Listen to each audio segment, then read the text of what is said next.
This is the Detroit Sports Podcast Network. Hey everybody, this is Freddie Cohen of ESPN Radio. When I'm not talking about breaking news or breaking news on ESPN Radio, I'm always a fan and listen to the Detroit Sports Podcast, and so should you.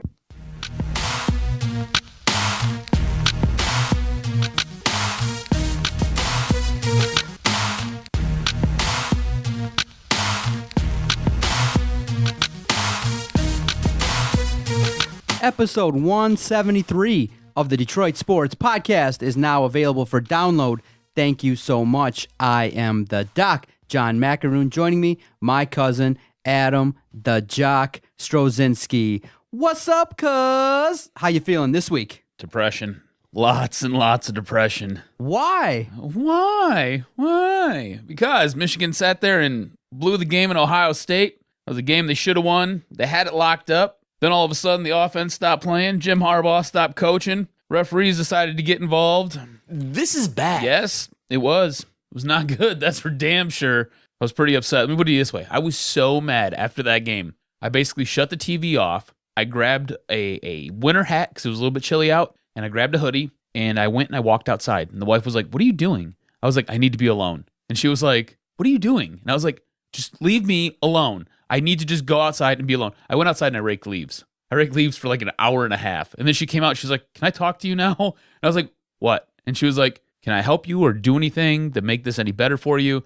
I was like, Come on. Let's talk about sex, baby. Let's talk about you and me. no, Michigan lost. And then I sat there and I went on a tirade for about 45 minutes about how and why they lost. And she was like, "I know, it sucks." Because, mind you, she goes to school there, right? She's an alumnus at this point. So, yeah, I was pretty upset. We'll just leave it at that. Yeah, for Michigan fans, that's the game. You could tell when you were watching the Ohio State fans, the Michigan fans, how invested they were. And especially when the game got to the later stages, oh my goodness, it was enthralling. It was riveting. It was a game that lived up to all the hype. You know, ESPN does such a great job of just like making you feel like if you missed that game, you were missing something spectacular, the game of the century, and it played out that way. Michigan started off the game fine. It's just by the time halftime hit and then late into the third quarter, going into the fourth and overtime, it just seemed like the tide was turned and the mistakes piled up, and Ohio State was able to take advantage into overtime, and we're going to talk all about it. But you know what Michigan's like? Michigan's like that fly that won't go away at a great barbecue. They lose the game. Okay, so you think, great, they're going to drop from number 3 down to number 7, number 8, number 9. No, they drop from number 3 to number 5, opening up all the speculation that maybe, just maybe, a 2-loss Michigan team with a hurt quarterback, with a defense that sometimes lapses and makes some mistakes, is going to have a chance to move up in the college football rankings, and they won't go away. And even though I thought, okay, great, as a Michigan State supporter, that loss, that devastating loss that Michigan occurred, that they sustained over the weekend, was going to derail their season. That's it. Go to a New Year's Day Bowl, Orange Bowl, maybe face off against Western Michigan. Does that happen? No. There's still talk that this team, the team coached by Jim Harbaugh, could get into the playoff. They're still in the conversation, baby. They're still in the conversation. Totally back into the college football playoff. My goodness. But it was a devastating loss. And we're going to talk about Michigan's chances to potentially get into the top 4, and they're real. They're not dead yet, but that game, how devastating do you believe that game was to Michigan and the program? Because now that's 2 years in a row under Jim Harbaugh that they failed to beat Ohio State, and many people are saying this is the game. We could lose all the games. If you beat Ohio State, it's a great season. But 2 years, and especially the way they lost, devastating. It just seems like what Jim Harbaugh did after the game kind of deflected a lot of the blame where it should have went. A lot of people are pointing to the officials, what happened on that call with JT Barrett. A lot of people are deflecting what really were the key storylines in this game. What was the real key storyline? What did you see? The key storyline for me was that Michigan faded late in the game, and Jim Harbaugh did some things coaching-wise that really cost this team, made several mistakes that, starting with the beginning of the game, you could argue that had things been done differently scheme-wise and personnel-wise, could have gone differently. My first mistake that he made was If you know your quarterback's hurt, Wilton Spate's hurt, you have him go out there and throw 36 times? Why are you going to do that? Especially knowing that this guy is not exactly 100%. Maybe he was 80, 75%. Who made the big mistakes? Wilton Spate, throwing the football in situations where you need not to be throwing the football. Another mistake by Jim Harbaugh is clock management. With 2 minutes left in the game, you let the clock run down and then not use your timeouts. And so the philosophy was to play for overtime. I don't agree with that. I think that Jim Harbaugh could have used his timeouts a lot better later in the game and save some time and go for the win in regulation, because at that point in time, playing in overtime was not going to be in your favor. And then I would say that the play calling in the fourth quarter in games where the stakes are the highest, Michigan seems to disappear, and the offense generated less than 10 yards in the fourth quarter. Very few first downs, no momentum. Ohio State carried the play. And so if those things don't happen, if the mistakes don't happen, if the coaching is better, I think Michigan probably at that point in time when they had the lead, if Spade doesn't fumble, doesn't make that key mistake, you could be en route to a rout.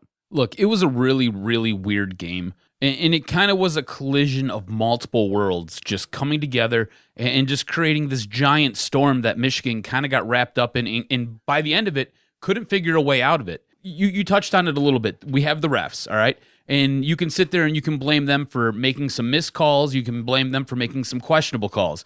You can also argue that they shouldn't have even called the game because they're all from Ohio, and most of them are known Ohio State fans. And I've got a ton of evidence if you want to delve into that. I don't know how much you want to sit there and rehash any of that. You probably don't, and I don't blame you. But you've also got Harbaugh, who was a major issue in this game and with this loss. You know, his frustration boiled over, and that sat there and cost his team a penalty, which essentially moved the ball closer to the end zone. Next thing you know, 2 plays later, Ohio State's in the end zone. On top of it, he gets a little bit questionable with his play calling and becomes super conservative later in the game. The team can't sit there and muster anything up on offense because of the play calling. Also, he sat there and he talked about throwing everything, just opening up the closet doors and pulling everything out from that was just buried back in the closet with Jabril Peppers. I'm tired of looking at that stupid Wildcat offense. He sits there, he gets the ball, and he runs up the middle for 2 yards. He gets the ball, he sits there, tries to catch an edge, and he gets 1.5 yards. It's the dumbest thing in the world. Everybody on the defense is targeting Jabril Peppers. They know where the ball's going, and they know what he's going to do. You had no type of play action pass. You had no creativity. It was basically, hey, Jabril, go sit there, line up as quarterback, and then just halfback dive it right up the middle. And next thing you know, you're getting stuffed for 1 yard or 2. It was just the dumbest, most unoriginal play calling I've ever seen. Which leads me to the offense, which I think was the major issue in this entire loss. It was the offense. You have an offense that turned the ball over 3 times. 3 times you sat there and turned it over. Those 3 times that you turned the ball over, that resulted in 14 unaccounted points for Ohio State. You only lost the game by 3. Right there's the difference in the ball game. On top of it, that offense only generated 5 yards of offense during the fourth quarter. It totally shut down once you hit the fourth quarter. On top of that, you had 3 3-and-outs, which in turn puts your defense on the field again. You kept your defense on the field for over 11 minutes in the fourth quarter. That's why you lost in overtime. Your defense was completely gassed. You sat there and you burned them up through the fourth quarter because you couldn't muster a first down. You couldn't get any positive plays. You only had 5 yards of offense the entire fourth quarter. I blame that on Jim Harbaugh, and I blame that on the inefficiency of this offense. You've got playmakers all over the offensive side of the ball. All over it. J.U. Cheston's a beast. Amara Darboh, savage. Jake Butt's the best tight end in college football. You've got a plethora of running backs. You've got 4 that you can sit there and lean on at any time. Smith is generally pretty good. Ty Isaac's pretty good. You've got other running backs that you can sit there and substitute in if these guys are tired, and you don't do it. You know, Wilton Spate is a solid quarterback. He's not great by any stretch of the imagination, right? But he's a solid quarterback. And I don't think him dropping back to pass the ball as many times as he did really had an effect on him. It had a little bit of an effect on the game because he was the reason for most of these turnovers. But I don't think his injured non-throwing shoulder was the cause of him being inaccurate, him having difficulties. I think he heard footsteps. I think he got hit a couple times. It maybe rattled him a little bit. I think he sat there and he knew he had to get rid of the ball. there was some frustration that started to brew with that offense because of the non-calls from the referees.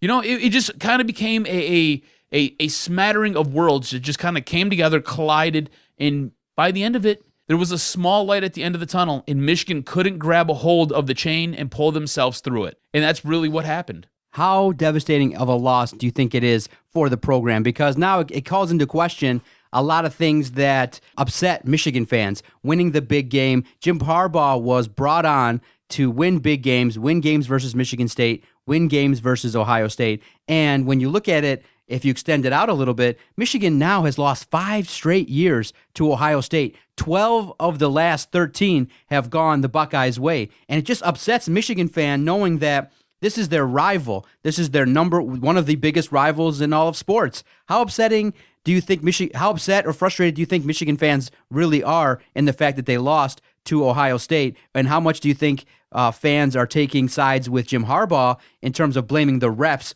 for this loss? How many fans do you think are thinking like we are, that it was really on the field and the mistakes that were made? And how many fans do you believe, percentage-wise, maybe blame the refs and feel like Michigan got hosed and screwed? Look, I love Michigan fans, but most of them are going to take the easy way out. Look, their Pied Piper is claiming the referees are the reason for the loss, so of course they're going to sit there and they're going to lean with their head coach. But you need to be smarter. You need to look a little bit more deep into what's actually going on. Yeah, the referees played a part in it, but that offense was a bigger issue. That the fact that offense killed your defense in the fourth quarter, not giving you a shot in overtime, that was the real issue here. On top of that, there should be big concerns regarding Jim Harbaugh. Huge concerns. He struggles in the big game. Let me give you some for instances. All right, 2002, as a quarterbacks coach for the Raiders, he lost the Super Bowl to the Bucs. Now, I know he's a quarterbacks coach, and he doesn't necessarily have a huge impact on the overall game, but he's sitting there helping Rich Gannon either understand defenses, figure out different types of plays, how to go through his progressions and his reads. He plays a part in that Raiders offense. 2009, the first bowl game for Stanford in over 8 years, and they lose to a 7-5 Oklahoma team. Fast forward to 2011 when he's coaching for the San Francisco 49ers. They lose the NFC Championship game 20-17. The following year, San Francisco loses the Super Bowl game 34-31 to his brother John Harbaugh in the Baltimore Ravens. 2013, San Francisco again loses the NFC Championship game, this time to Seattle. Now we move into his U of M coaching tenure. 2015, as the head coach of Michigan, he loses to both of his rivals, MSU and Ohio State, and you remember how painful that MSU game was. Me and you went back and forth for about a week. I wanted to sit there and throw my phone, and I wanted to strangle you because you kept trolling me. It was a debacle. You sat there and you blew the game with roughly 12 seconds left, and all you had to do was sit there and punt. And that game right there, that game was squarely on his shoulders because of the play call he devised and he called, basically sending everybody, instead of preventing and helping protect your punter, he sat there and sent everybody downfield. Now we move into 2016. Your first big test of the year is Iowa on the road. You've got to come away with a W there. There's no reason in hell you should lose to Iowa. None whatsoever. You blow it to Iowa by a last-minute field goal. You end up suffering a 1-point loss. Now you fast forward to Ohio State, and you blow that one too. And mind you, Jim Harbaugh's words, not mine. That Iowa game, that started their playoff run. That started their big games. And you know what? In your big games, your playoff runs, you lost 2 of 3 games. You sat there and you crapped the bed. The only game you won was against Indiana, and that was a real sketcy game for most of it. It was real hit or miss. It was a good thing that Smith was able to find the end zone twice to sit there and help carry your team to a 20-3 or 20-10 lead. Ridiculous. Absolutely ridiculous. So if you're a Michigan fan, you've got to have some concerns about Jim Harbaugh and his ability to coach the big games. I don't know if he just sits there and it gets a little bit too tight for him and he tries to play ultra-conservative, doesn't want to turn the ball over. I don't know if just his mindset flips, because it's really weird when the game first starts. The first half, the first 3 quarters, he's basically throwing everything but the kitchen sink, and in some cases, he's coming off the top rope with the kitchen sink in his hand, hitting you in the head with it, sitting there just trying to run up the score. And then when the fourth quarter comes around, it's like either the playbook becomes written in Arabic and he doesn't understand it, or he just can't sit there and get the play calls in the right way, or he's not understanding what that defense that he's playing against is doing, because the offense dries up. the defense gets gassed, and there's nothing you can do. Man, if you're a Michigan fan and you're excited, you're waiting all year long to play Ohio State, this group of talent that you had collectively, you would think would be able to do some things, go into Columbus and really shut down Ohio State. But it kind of played out how I thought it would, in that Michigan was going to take a lead, play solidly, and then late in the fourth quarter, JT Barrett would come back, show his leadership, and do some things. What I didn't expect was Michigan not to answer the bell and show up in the fourth. He was totally rattled, by the way. JT Barrett was totally rattled the first 3 quarters. Exactly. But when it was crunch time, he was able to do some things and make some plays. What was exactly, like you said, exactly correct was, in a big game of that magnitude, you can't allow your opponent to get 14 points off of turnovers, and you can't leave points on the field. Unacceptable. For Wilton Speight, I know that we don't really want to really harp on college athletes too much, but that throw that he made that got intercepted for the pick 6, that absolutely can't happen in a game of that magnitude. You can't be driving as well and get close to the opponent's end zone and turn the ball over. Devastating. It kills momentum. It kills a lot of things that you're doing, and that's why a game like that turns out. But a lot of fans are pointing to the one-sided nature of the game, but really, in essence, going into Columbus, what did you expect? Did you expect, as a Michigan fans that are listening to this, do you have that much bravado? Do you have that much, is your ego that out of control that you think that the calls are going to swing your way or are going to be kind of level in a game at Columbus, Michigan, Ohio State? No, but you would expect that next year when the game's at the big house, some calls are going to tend to go in your favor. When you look at the call with JT Barrett, there is no way that there was a definitive answer. So you got to go with the call on the field. Well, you can't overturn that. It goes right back to the spot. If you ask me, watching it in real time as it played out. He got there. No, I thought he was short. I sat there, I popped up off my couch. I was like, there's no way he made it. He's absolutely short. I still, looking at replays and watching different things, seeing different screenshots, different grabs of it, I still believe that he was inches short of having the football cross the line. Now, he may have crossed the line, but if you look at where the football is in relation to his body and what is going on at the 15-yard line, I still, to this day, don't believe he crossed it. So that being said, you've got to go with the spot where they placed the ball. All right? So, hey, put that back on the referees if you want, okay? Again, a shabby job by the referees, but more to your point, like you said, did you really think you were going to get these calls? Look, chance. Jim Harbaugh should have sat there and drilled into every Michigan player, we've got to play better than the refs are going to call the game. Because, look, we're in Ohio State. It's a rabid fan base. Those refs, I believe, were terrified of the fans. On top of it, they're all Ohio State supporters. And Jim Harbaugh knows this. Some of these guys got kicked out of the Big Ten because of the refereeing jobs that they have done in the past. Most of these guys have come out and been on record of saying, hey, I love Ohio State. You know what you're getting yourself into. Coach better, play better than the referees. I still don't believe he crossed that line with that football. I do not. And once the spot was down and they gave him the first down, there was no, like you said, no definitive answer to sit there and say yes or no that he crossed that line. So you have to go with the spot. And in that case, he gets the first down. Now, you know what? It's your job. Stop him. You know what? If you really wanted it bad enough, when Samuels was sitting there running around and he had like 15 guys chasing him, hey, tackle him.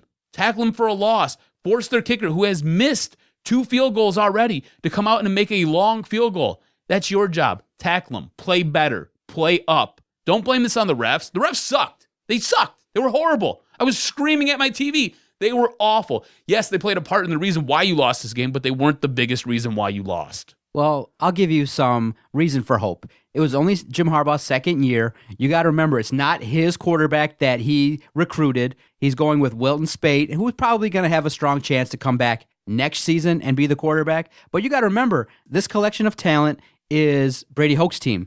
You got to remember that Jim Harbaugh is going to recruit better, that Jim Harbaugh is going to bring in more talent and his quarterback to run his system. Now, there are concerns regarding how Michigan performs in big games under Jim Harbaugh. You have to have that concern. But if you told me in 2 years you'd win 10 games your first year and potentially 10, 11 your second year, you got to take that. You got to be patient as a Michigan fan, knowing that it takes time. It takes a recruiting class. Let Harbaugh get his guys, and I say that he's going to win 10, 11 games each and every year and have a strong chance of getting to, the big time games. But you do have to be concerned. And the question that many Michigan fans are going to have from this season is, can Michigan win a big game versus the elites? You can go and schedule cupcakes and, you and Washington can schedule, cream puff high all you want. I think that next year the schedule is going to really put a test into Michigan, playing Florida, playing Air Force,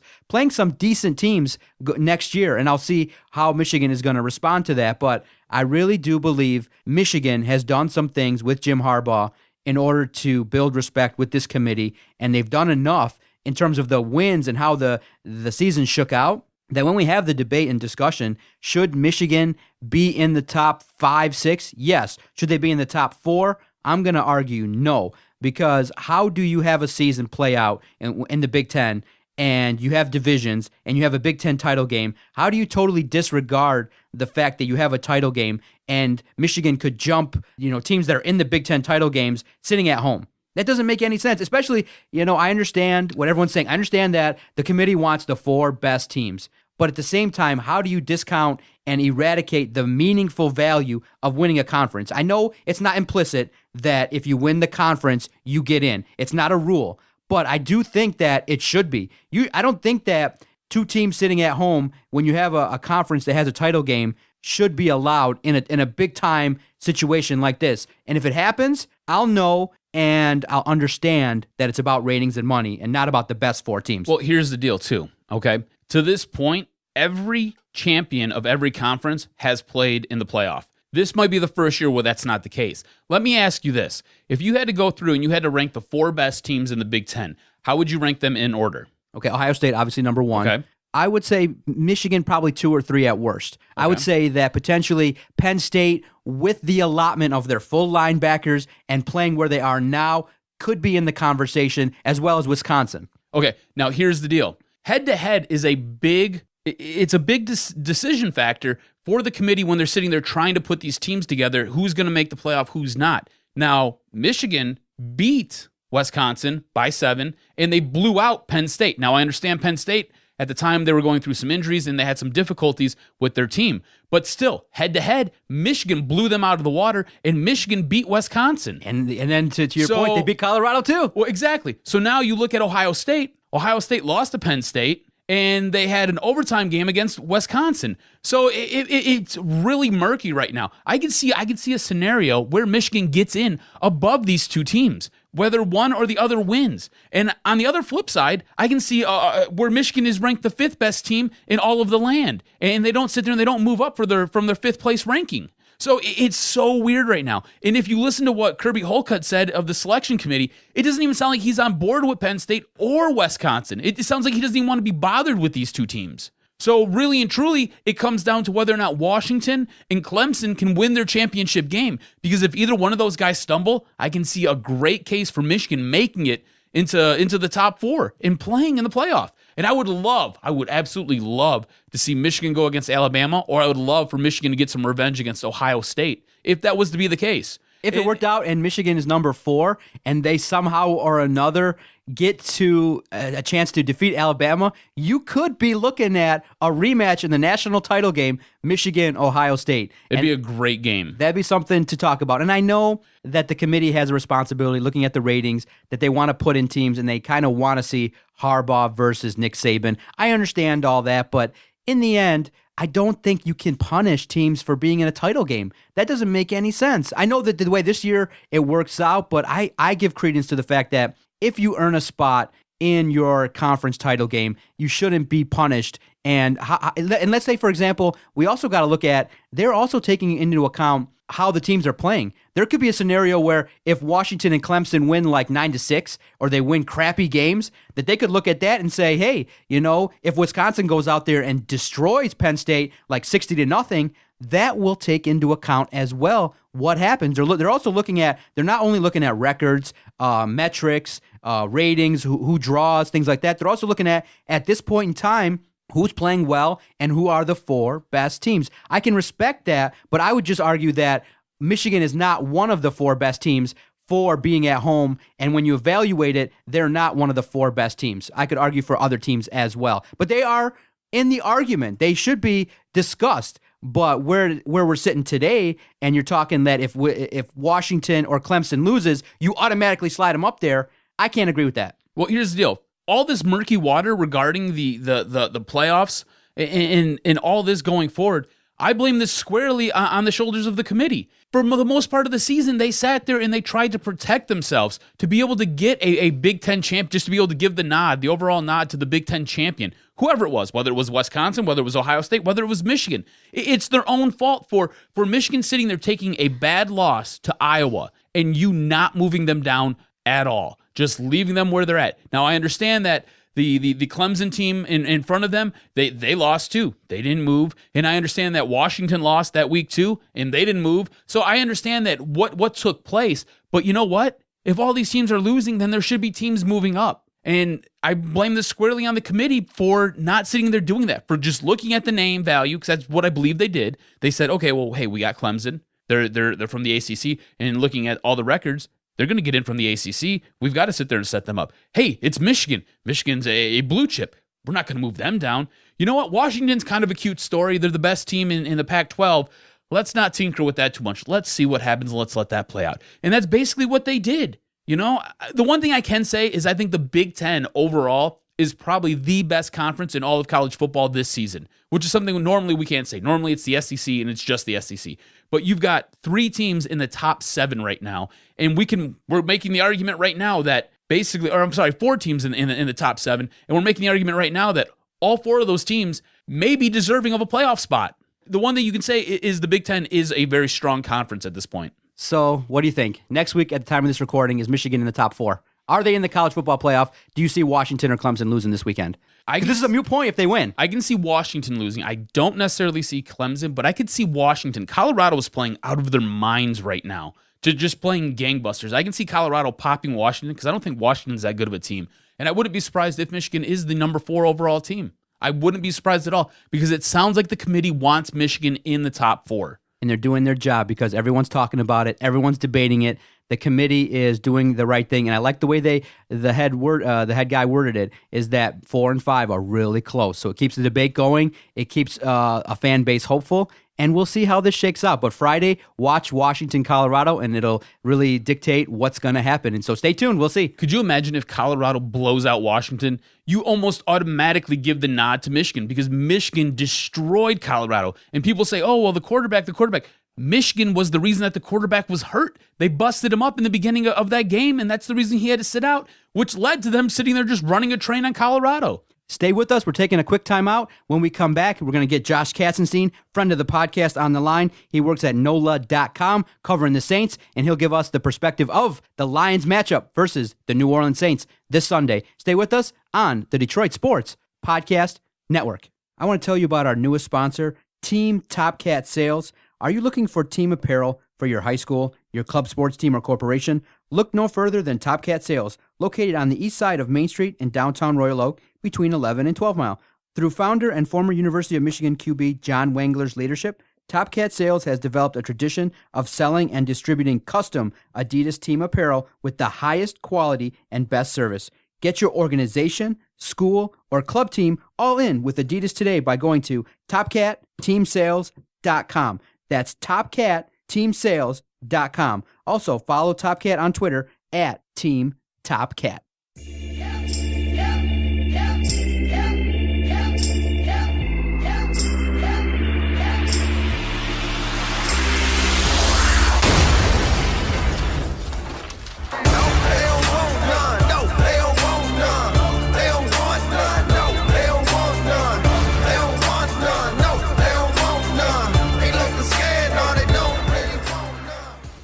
Welcome back to the show. Right now on the phone with us is Mr. Josh Katzenstein. Josh, what's going on, bud?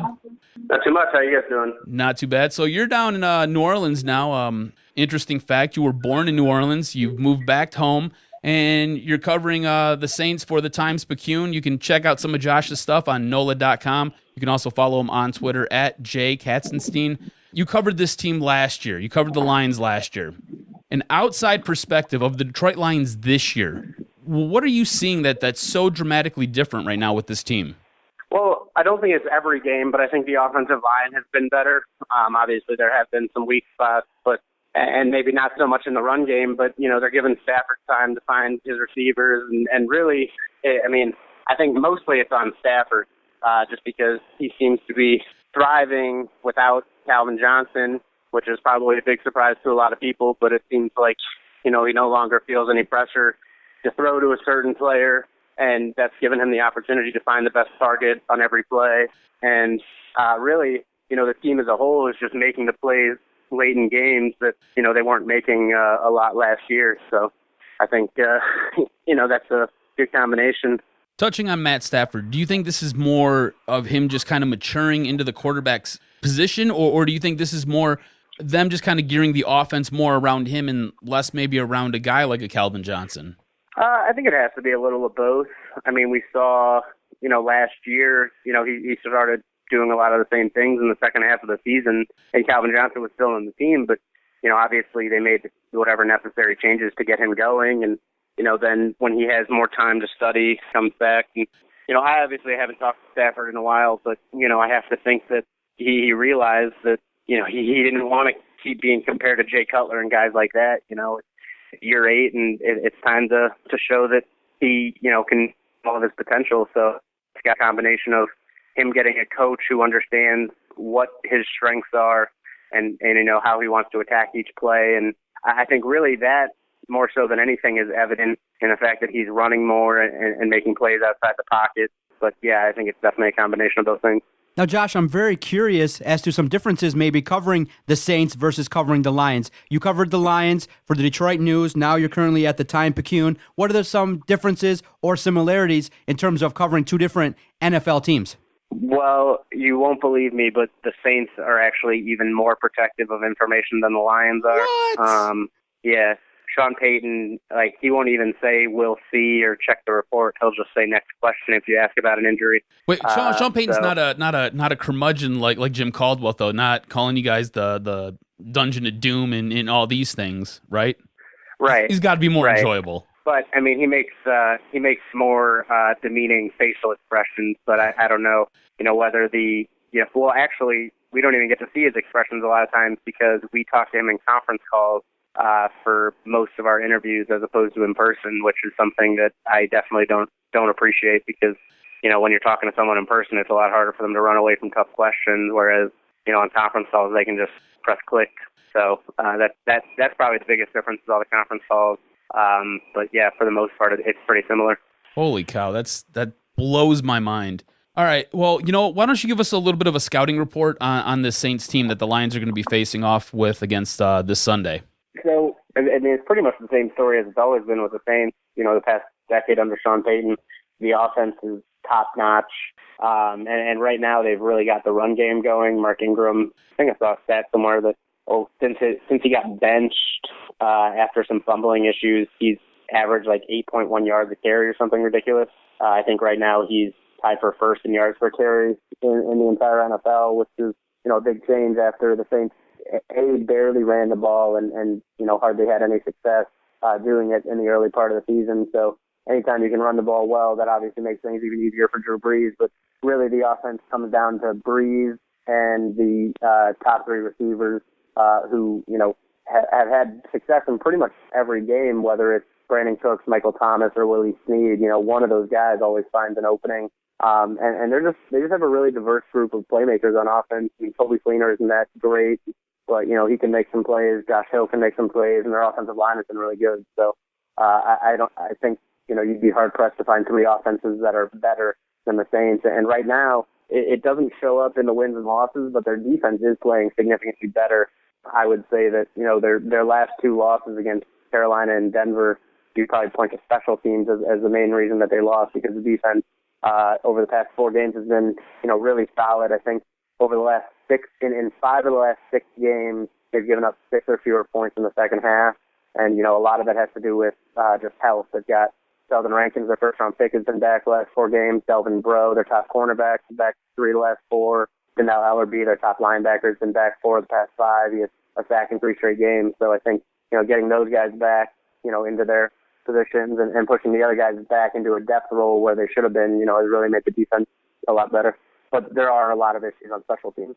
All right, well, you kind of touched on it a little bit. This team for numerous years under Sean Payton has basically ran through the offense and ran through future Hall of Fame quarterback Drew Brees. What do you think's led to his resurgence this year? I believe he's number one in all of the NFL, completing 77% of his passes in the red zone. It's weird. You talk to people down here, and the people that cover him don't think that he really fell off much last year. I mean, it wasn't his best statistical season, but I mean, he was still highly productive. I think the biggest difference is that the offensive line has played a lot better because Andres Pete has really been a godsend this year. I think a lot of people expected him to be bad because he was really poor in the preseason and he struggled last year as a first-round pick in 2015. But, whether he's played left guard or left tackle when Teron Armstead's out, he's been really reliable. And I think that has helped the offensive line as a whole. Zach Street, the right tackle, is having one of the best years of his career. So I think, really that has helped him significantly. And then, having Michael Thomas, I think the rookie wide receiver, has definitely created more openings, when he is looking downfield too. All right, well, sticking with this offense and kind of touching a little bit on the Lions now, what do you think the Lions are going to have to do to contain this powerful, potent offense that's leading all of the NFL in total offensive production? Well, see, I would normally say you just got to stop Brandon Cook because I think he's the guy who sets up a lot of things for the offense. But the Rams last weekend held Cook without a target, without a catch, and the Saints still put up 49 points and 555 yards. So, I mean, really, I think the best way to knock Brees out, it's the same with any quarterback, is you got to put pressure on him. And I think he especially struggles with pressure up the middle. So if their defensive tackles can get upfield, I think that would probably be the best way for the Lions to have some success. As Lions fans, we obviously know that the Lions are going to be a team that's going to try their best to keep the game close to allow them a chance to maybe come back in the fourth quarter. 7 wins this year, all of the comeback variety. What do the Saints defense, what do they bring to the table in trying to stop Matthew Stafford and trying to stop a quarterback in his 8th year, really doing some magical things? What do the Saints defense bring to the table this year? Well, I think recently they've had a lot of success rushing the passer, and I think Sheldon Rankins has been a big help. But for the most part, all season it's been Cam Jordan and your guy Nick Fairley, who's definitely having a resurgent season. I think he has 4.5 sacks, a bunch of tackles for loss. I think he's already got like a career high quarterback hits too. So he's doing really well on the interior. Cam Jordan's in the midst of like a really, really strong 5 or 6 games. And then I think Kenny Vaccaro, he doesn't play the exact same position as Slover Quinn, but he's making a lot of the game-breaking plays that Lions fans are used to seeing out of Quinn. So the Saints defense, obviously, if you look at the ranking, it's not strong, and that's because they really, really struggled early in the year. I mean, they couldn't do a lot. There were a few games they gave up like 21 points in the fourth quarter, but I think they can definitely get a little pressure on Stafford. And I'm actually going to try to talk to some players today about how they'll exploit that young offensive line. And then the other thing, they've actually done really well against the run, which is something that, the Lions have had a lot of struggles with. So it could all be on Stafford on Sunday. Do you think that Matt Stafford's going to be able to exploit the Saints' defensive backs in this matchup? And do you think that's kind of where the Lions have to go in order to win this game? I think he's going to have to, but I don't know if he will because their secondary has actually been much better than expected. Delvin Breaux, now that he's healthy, that's a big difference because most quarterbacks don't want to throw it at him. But Sterling Moore has been surprisingly good. And really, they use 3 safety sets like 90% of the time. So, what he's going to want to do probably is find a way to get, Marvin Jones or Golden Tate in a position where they have the ball and they just have to beat Jarvis Byrd, who's their free safety, because he's played all right recently, but for the most part, he's really struggled tackling in the open field. So I'm sure the Lions will see that and try to exploit that. But, I do think this is actually a game where the Saints secondary matches up well with the Lions receivers. And the other thing is that they have linebackers who are really good at covering tight ends too. So that's one thing that, you would think maybe Ebron could exploit this team, but most tight ends haven't had much success against the Saints. Josh Katzenstein on the phone with us from the Times-Picayune. You can follow his work at NOLA.com. Follow him on Twitter at JKatzenstein. So, Josh, how do you see this game shaking out? A lot of fans are expecting a shootout. Now, the Lions tend to play games, in the mid-20s, sometimes lower, winning last week 16-13. Do you see this game living up entertainment-wise to a game where Stafford and Breeze go at it toe-to-toe and these two offenses put up a lot of points? Is this game going to be more entertaining than some of the games in the past for the Detroit Lions in the last few weeks? Well, it's crazy to think, but the NFL games always go the opposite of expectations. So I think a lot of people are probably expecting a shootout, which means it'll go the opposite. But I definitely still expect it to be a shootout because this happened in week 2 when the Saints played the Giants because the year before they put up over 100 points when they played each other. But I just don't think either of these defenses are going to be able to consistently stop the offenses in the game. So I'll probably say that it'll be in the 30s. And I really don't know who's going to win. I haven't made my prediction yet. I could really see it going either way. I would probably give a slight edge to the Saints just because their backs are really against the wall if they want to stay in this playoff hunt, whereas the Lions maybe have a little bit more wiggle room. And but then the other thing is that the Lions have had more time to rest, so that could definitely be a factor that plays into their favor. Now, you've been in New Orleans now for a little bit of time. Any differences living in New Orleans, your hometown, versus living in Detroit? Any differences? Anything a little bit challenging as opposed to your time here in Detroit? What's it been like living in New Orleans, now working at NOLA.com? Well, it was really challenging to wear shorts yesterday because it was 82 degrees. I'm sure that was challenging. That was tough, man. Had to wear a T-shirt. So, but no, I really love it. And honestly, it's kind of similar to Detroit. Just, there's just constant construction and crime, of course, and things like that. But I mean, I love it here with the weather and the food and the cocktails. So, yeah, I definitely feel like I'm right back at home. I was going to ask you, how are the beignets?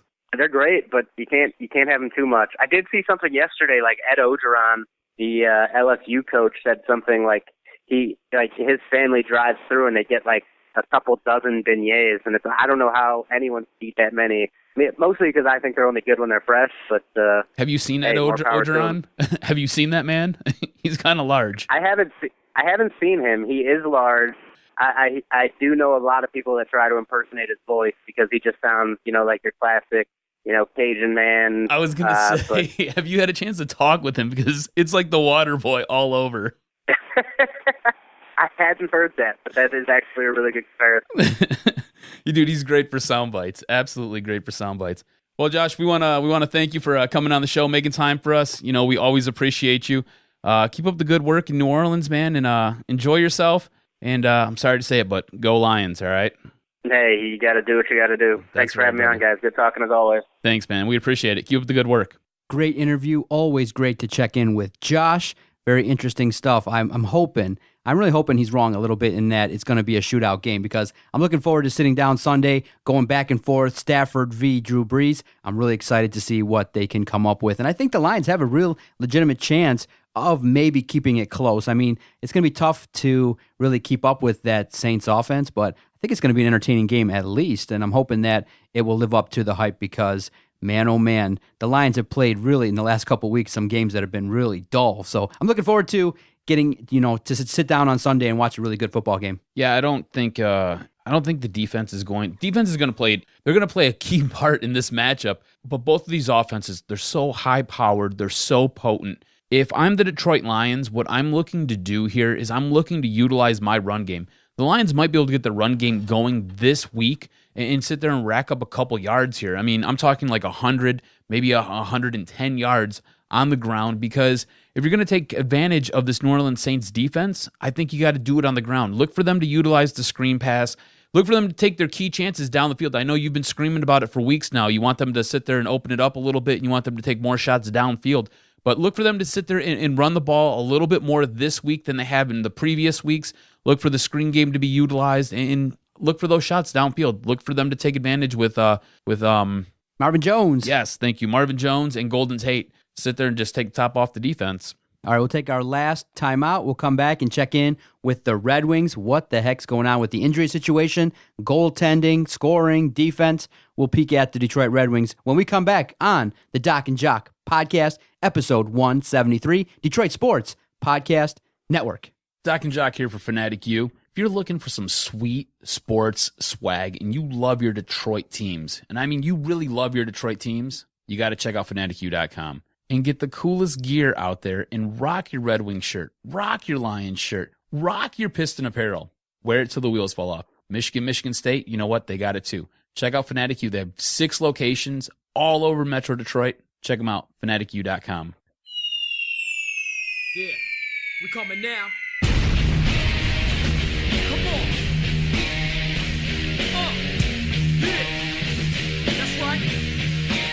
We put it down. It's like a family in here, just a little disabled. Putting it down, we lay them out on the table. Yeah. Who's in the house? The brothers in the house. Gotta turn it on out, let you know what we about. Kinda like Cain and Abel, a bit unstable. Don't be breaking the brain, break the whole damn table. Yes, sir, cuz peeking into the Detroit Red Wings. It's nice to at least talk about them coming after a victory versus, I believe, was it the Sabres? No. Who'd they play on Tuesday? They sat there and they squared off with the Dallas Stars. Dallas Stars, final time at the Joe. Yes, sir. I peeked it a little bit when it was 1-1. Larkin doing his thing. Man, Peter Mrazek, after a couple games where he was up and down, did you see that nice save he made a couple games back? My goodness, the glove save, getting, the pass was across and the sniper was there ready to get the puck in the net, and boom, he flashed his glove and made for good times. But it's a team where when you peek into it, struggling quite a bit in a lot of areas, dropping points galore. It's a team where we're all looking at it going, oh, it's nice to see Mantha kind of living up to the hype a little bit, doing some things, putting the puck in the net, but there's a lot of good positive stories individually, but I guess the way to start it is collectively, they're not playing their best hockey at this point in time. Absolutely. And like you said, it's a lot of different fronts that are kind of leading to this downturn for the Red Wings. Offensively, you're not putting the puck in the net as much as you'd like. You're not generating as many shots, nor as many scoring chances. Defensively, you've got some key injuries that are mounting here.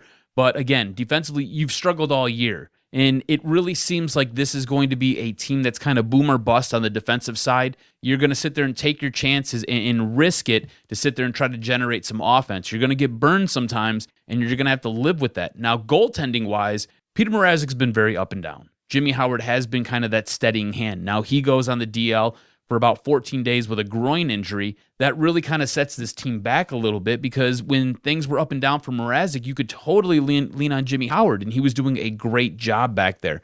So now you've got a guy like Brendan Smith who's going to miss about 4 weeks. You got Tyler Bertuzzi, who I thought for sure he snapped his ankle in half the other day against Montreal. He's going to be sidelined for about 5 weeks with a high ankle sprain.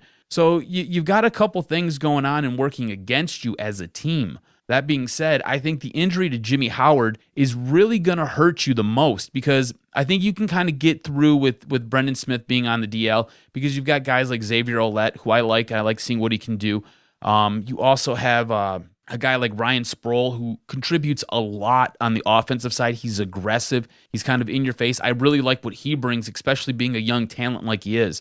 And as far as Tyler Bertuzzi goes, I like what he was doing out there, but I think you reinsert Thomas Yurko. I like what I seen from him the other night against the Dallas Stars. You've got Anthony Mantha up here. He looks like he's playing a lot more comfortable. He's getting more minutes, and he's being very productive out there. So I think on the offensive and the defensive side, you've got some pieces that you can implement, you can sub in there, and it's going to kind of lessen that burden.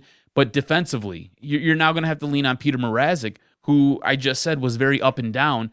Now, Peter Mrazek's a weird case. And the thing about Peter Mrazek is, it seems like once Jimmy Howard is out of the picture, Peter Mrazek plays some of his best hockey, whether it's because they need him to, or whether it's just one of those things where he doesn't have that pressure of Jimmy Howard on his heels. It's kind of a strange situation right now, and I still haven't been able to figure out what the deal is with Peter Mrazek. That being said, I expect Peter Mrazek to elevate his game a little bit, but I just don't know, and I just don't feel comfortable enough with Peter Mrazek being the only one in there to sit there and kind of carry the load for the Red Wings. How impressed were you with the power play and special teams versus Buffalo? I mean, it's one of those things where when Mantha came up, it took a little bit of time for the power play to gain some chemistry and things like that. But they were able to put the puck in net a couple times versus Buffalo.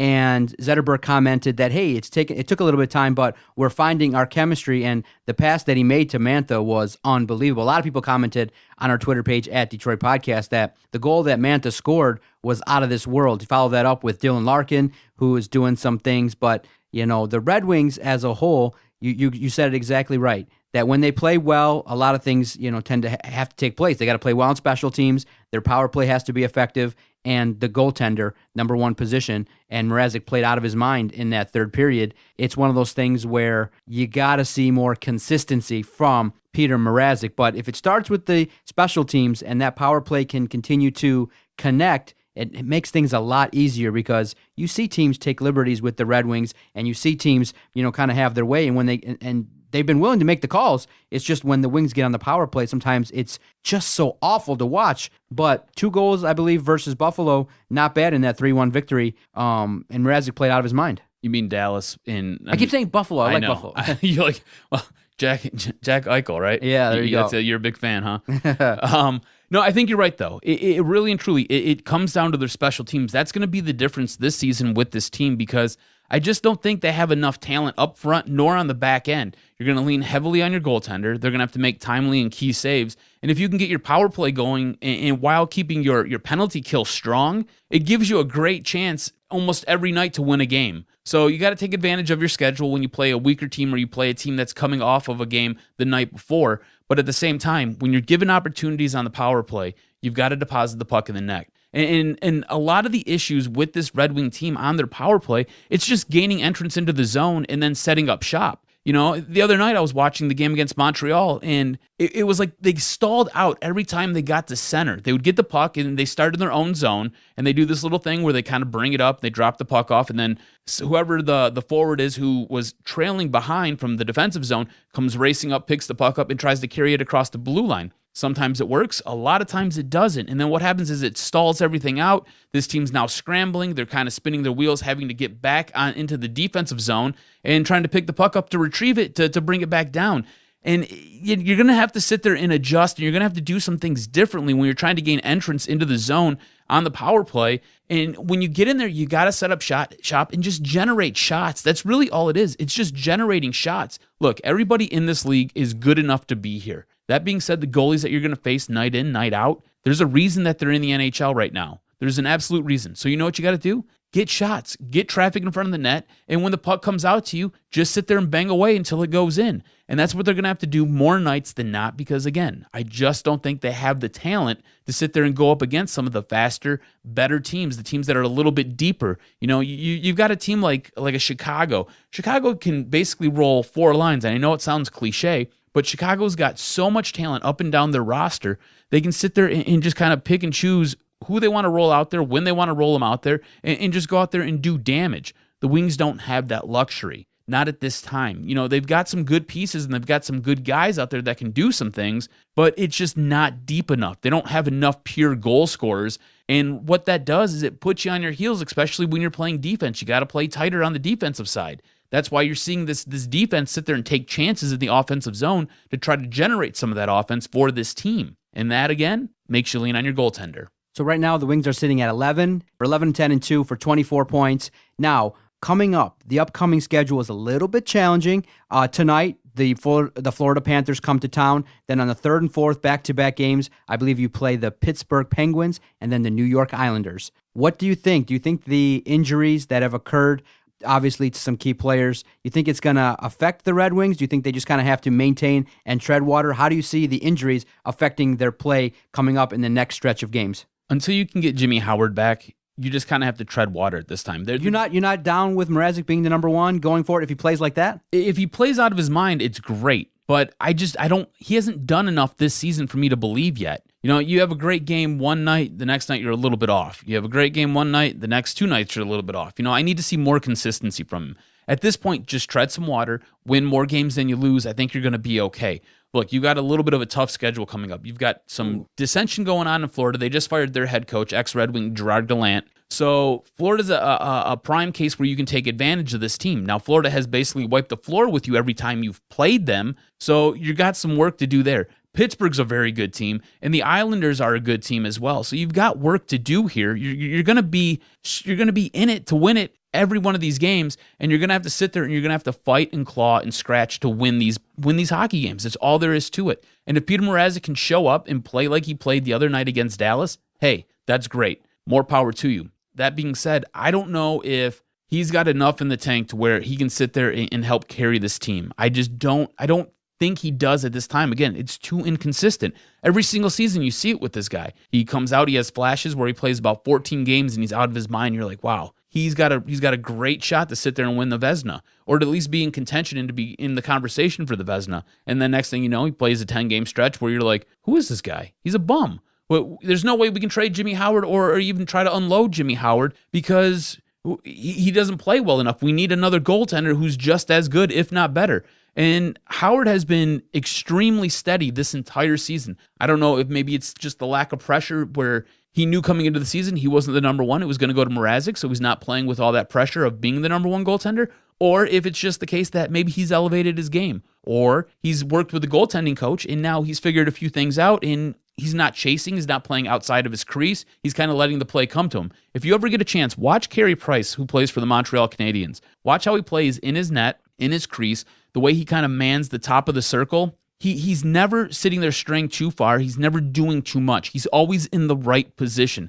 There were times in that 2-1 loss in overtime on Saturday against the Red Wings where he wasn't even, it was almost like he wasn't trying to make the save. He was just in the right spot. It was like, how did he even come up with that save? He just happened to be playing great positionally and was able to sit there and block the puck, knock it down, and pick it up. And he's just calm, cool, and collective. And I think that's a little bit of what Jimmy Howard has been doing this season. Mrazek, I think, has to kind of find that and figure that out a little bit and start to do some of that himself. Now, I looked at the December schedule. My goodness, I'm a little bit worried. It starts off tonight, Florida at home. Like I said, Saturday, Sunday, Pittsburgh, then the Islanders. Then you play Winnipeg, a game that you probably should have on the road. But then the key stretch in December, you have 5 straight home games. But they're versus some tough talent. You're going to play Columbus, Philadelphia, Arizona, the Kings, Anaheim. And then to finish off the month, that looks like a month where you might have to just tread water a little bit. Try to get as many points as you can in that 5-game homestand. But I'm a little bit concerned that the month of December could take a turn for the worse for this Red Wing team. So they got to play very well, and you said it yourself. And always when you look at the Red Wings, how the defense plays, how the goaltender plays dictates a lot of things. And as of late, they're giving up a little bit more goals early on. They're playing from behind. But what right now gives you a little bit of confidence and hope that this Red Wings team can do some things in the next stretch of games? I really like what I'm seeing out of Anthony Mantha, and the fact that guys like Ryan Sproul and Xavier Ouellet are going to get a little bit more time. Those are 2 keys that I really like for this team. Look, Anthony Mantha is playing incredible hockey right now. He's making the most out of the time that he gets. You know, the guy isn't going to get 20, 21 minutes a game for this Red Wings team. He's going to get roughly anywhere from 12 to 14 minutes every single night. And as long as he takes advantage of that time, puts the puck in the net, does some good things on the power play, and does some good things in the offensive zone, it's going to bode well for this team. Now, like I was saying, Ryan Sproul is a guy who I'm very high on. I like what he does. I like what he brings on the defensive side. I like Xavier Ouellet as well. I think these 2 guys getting to play a little bit more, it makes this defense better because they're young, they're aggressive, they like to throw the puck at the net. They sit there and they help the offense generate scoring chances when they gain the zone and they maintain the zone. So I like those things going forward for this team. The big issue with this team is it's been such an up and down season at this point. I mean, we're almost 25 games into the season, and right now they're at the bottom half of the Atlantic Division looking up. And I'm sorry, you're 10 points out of first place. And look, Montreal's got probably the best goaltender in all of the NHL right now with Carey Price. So good luck there. You know, it's just at this point in the season, there's a lot of games and a lot of missed opportunities that have already gone by. This team can't let any more of those go by. Can't wait to see how it's going to shake out. The Red Wings, like we said, we're going to struggle. Injuries cannot really be of help to them at all. They need their guys, but at some point, you're going to have to rely on some of these guys that they're put in there. So the next man up philosophy has to work for this team. And I do believe that as the season progresses, you're gonna see improvement with this team. But is it going to be enough to get them to the postseason? That'll be for us to watch. But I do believe that Peter Mrazek is a gamer. And I said earlier in the year that I believe that if they're going to win and make the postseason, he's going to have to carry them. I thought the injury to Jimmy Howard was devastating in that, and you had debated me, and a lot of people got on my case, in that I felt like they were featuring him. I didn't think that they want Jimmy Howard to be the number one. I know it's great to have two goaltenders, but this team needs something. They're a defenseman away or another consistent scorer away from maybe moving up to be, out of the last place. So I felt like Jimmy Howard playing well was win-win in that it helped the team now, but at the same time you could showcase him just in case a team, had an injury at goaltender and you could have moved him for a piece. So the injury to him exactly is really devastating because, again, when he comes back, it's deja vu all over again. A couple years back, he started the year on fire, another groin injury, and it took him the better part of the whole second half of the year every year to get he back. has groin injuries. It's built like it's a rubber band, like a dried rubber band, where it's always ready to snap. I think I like where your head's at, and I do kind of agree with you. Look, it's nice that they're able to showcase him, and if somebody's out there and they're desperate enough to where they want a goaltender, and they feel like Jimmy Howard's the difference between them making the playoffs and maybe getting on a Stanley Cup run, then hey, more power to you. But I think his contract is so cumbersome. It's going to be so difficult to move a guy like a Jimmy Howard because I don't know too many teams that want to invest that much in their goaltender. And right now, the Wings are kind of coming up to a spot where they're going to either have to crap or get off the pot because Mrazek's going to need a new contract coming up, and he's going to want to get paid. And you've already got all this money invested in Jimmy Howard, so now what do you do? And we've got the expansion draft taking place, and the issue is I'm not sure if the Wings will be able to sit there and put Jimmy Howard up there, and I don't think he'll get selected for the expansion draft just because of what his contract is. Again, most good teams in the league don't sit there and spend this much money on their goaltenders. They're able to sit there and build the teams in front of them. So it's going to be interesting to see. But I like where your head's at, and you're absolutely right. They're a defenseman. There may be an impact forward away from really being a team that we can have a legitimate conversation about them making a run in the playoffs. Another part that is, something that we get to see is how Jared Careau is going to look coming up from the minors, backing up Peter Mrazek. It'll be nice to see what he brings to the table. What if he gets into a game, probably in that back-to-back, he might see some action there. I like to see what he brings because he's viewed in the organization as a top goalie prospect. And maybe, just maybe, when you give a guy a chance, he could be the next, Peter Mrazek, or maybe another piece that is a commodity as well, because he's a young guy, got a reasonable contract, and I want to see what he does at the NHL level. So I'm excited to watch the Wings. I'm still invested, but yeah, it's just one of those things where Kenny Holland was right. Lower expectations has kind of taken a little bit of my passion away, going, this isn't really a good hockey team, but game by game, you are seeing minor improvements here and there. The thing that we're not seeing is it carrying over game to game, where it's a different kind of game each and every performance. And I just want to see that kind of stable out, and I want to see Peter Mrazek do his thing. I'd like to see this offense kind of get rolling a little bit, take more shots when you get in the zone. I feel like a lot of the times they just pass the puck a little too much, and that leads to turnovers. You don't generate any scoring chances. When I sit there, I turn on a game, and I look up in the top left corner, and I see the scores 2-1, 2-0, and the Wings are behind early in the first period, and you're looking at the shots, and you're already being outshot 20-5 in the first period. I've got a big issue with that. That shows that you on the offensive side, as well as on the defensive side, you're not blocking enough shots, you're not getting out of your zone, you're not entering into the opposing team zone, and you're not setting up shop, and you're not getting the shots that you need to get. And if you do these things more often than not, you're going to win more games. At least you'll be in games.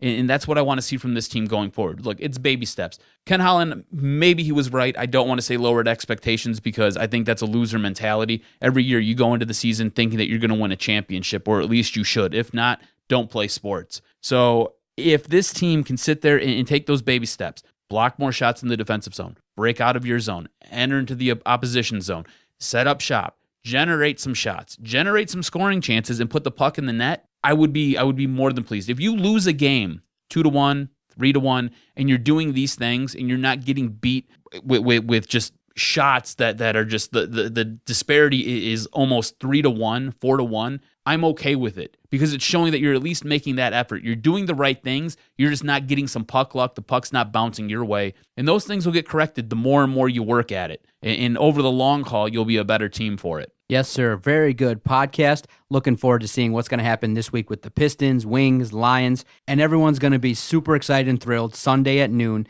to decide and hear who gets into the college football playoff. Is it going to be Michigan? Everyone's going to be gripping. And I know if you want to follow along, follow us on Twitter at Detroit Podcast, Detroit's most interactive sports Twitter page. I know that we read each and every tweet, and we love to interact with you. Thank you for voting in our polls. Very significant output regarding Michigan. Everyone's really excited to see what's going to happen, and we'll see what happens. But for me personally, I'm rooting for Washington and Clemson. You know that. I want Colorado to sit there and run a train on Washington. And if Clemson can just kind of play a close game, that'd be cool too.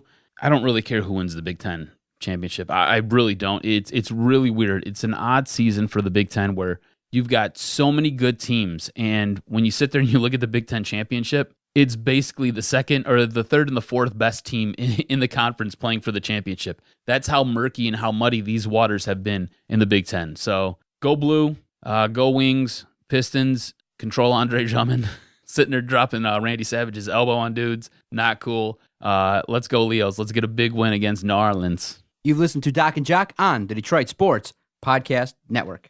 This was locker room talk. Second dick. Sorry, Detroit. Didn't quite work out. And all I can say is Detroit Sports Podcast scores. I hear voices in my head. They counsel me. They understand. They talk to me.